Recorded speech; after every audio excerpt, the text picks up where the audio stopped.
In January 2019, Cabinet made a decision for Uganda to join the International Extractive Industries Transparency Initiative. Hence, the launch of this report demonstrates the mineral sector's continued commitment to strengthen revenue management. Is to ensure that there is good management of mineral resources, right from oil, gas, and other minerals like gold, like bentonite, like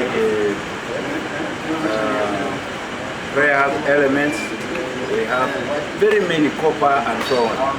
So that when those companies which are mining must show the place where they are mining from, we must account the values and what goes to government and the communities and what goes to them must be known.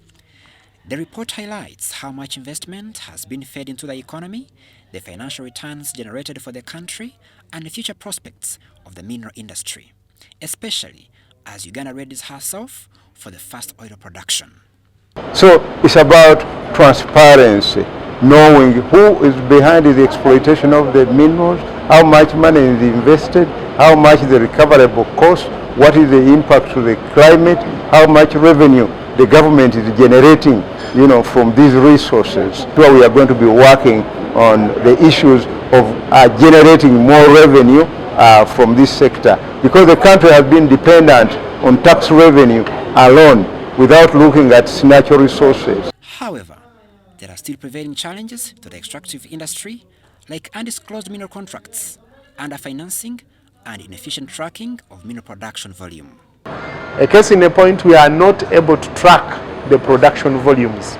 For example, you cannot know how much marble is collected from Karamoja, you cannot know how much gold is being produced, and that can bring discrepancies in the figures. So it is important that we streamline the production and the data of production, and we are able to determine how much is exactly produced, and then we should be able to account for each and every mineral that Uganda produces. The contribution by subsector to total extraction revenues was Uganda shillings 180 billion for mining and 61 billion for oil and gas. Number of active mineral licenses awarded rose from 103 to 158. Rashid alluded to the fact that some of the gold that is refined is not necessarily from within. So we need to have a better handle on understanding where the gold comes from and what the correct figure is.